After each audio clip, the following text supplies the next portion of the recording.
Life was going pretty smooth initially, and I was working and very happy with my work and everything, the way life was. But about maybe, let's see, about 6 or 7 years after my work, uh, we decided to have a baby. And because I didn't want to have children while I'm doing all my education and trying to settle down and trying to have a job where we have a little bit of money to take care of the family. So once we felt a little bit more settled, we decided to have a baby, and I got pregnant and had my daughter Monique. Now she's a Dr. Monique Cheda, but she was born, and it was such a like wonderful experience to be pregnant and to experience the motherhood. And I was just thrilled to spend time with my daughter, and both of us just were just so happy to have a child in our life. And when my daughter was about 3 years old, um, that's the time the life took a little turn, because I was so much involved with the like American culture and American friends. At that time, I didn't realize that I'm missing on something.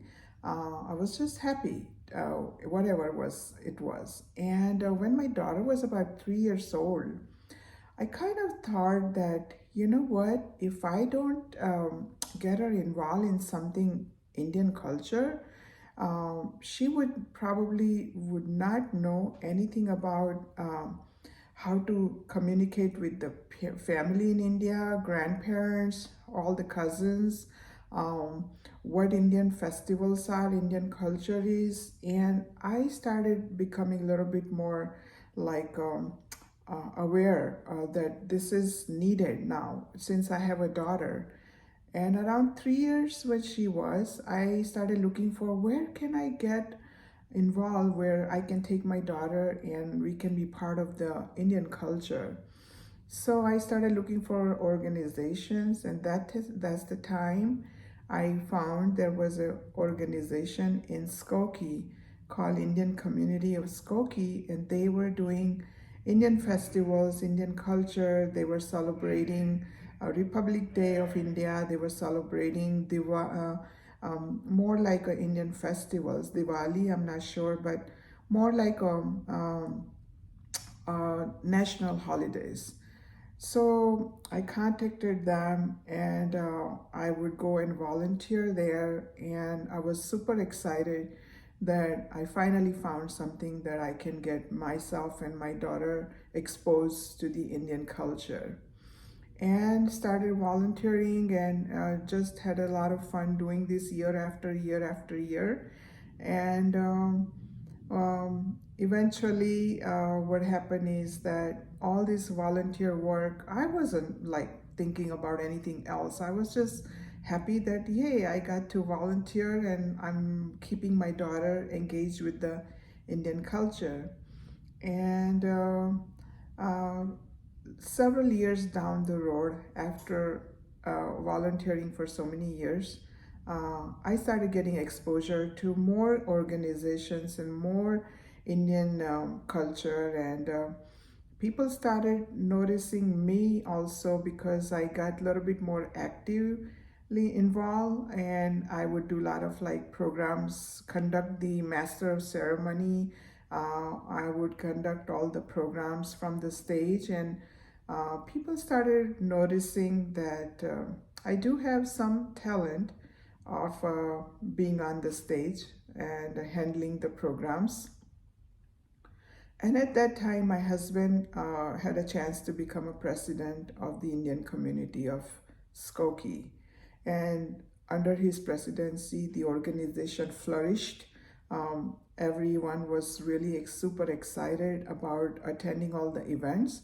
Used to be houseful events, and yeah, many time that I was invited by other organizations to conduct their programs and become their master of ceremony, and that's how I gained a lot of popularity.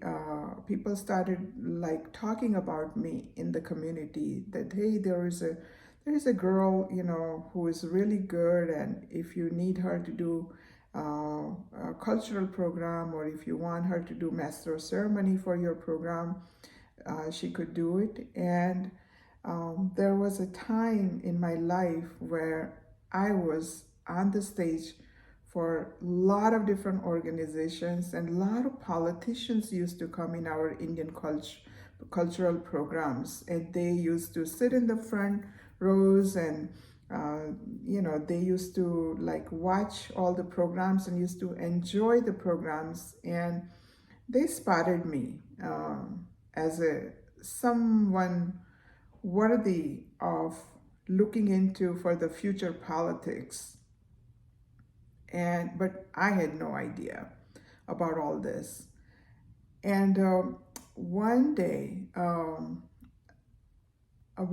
my husband was a president of Indian community of Skokie at that time, and there was a Republic Day program going on, and there was a big politician named Mr. Kelvin Sutker. He was very well known in Chicago area, and held a lot of political career, was like a long time politically involved person.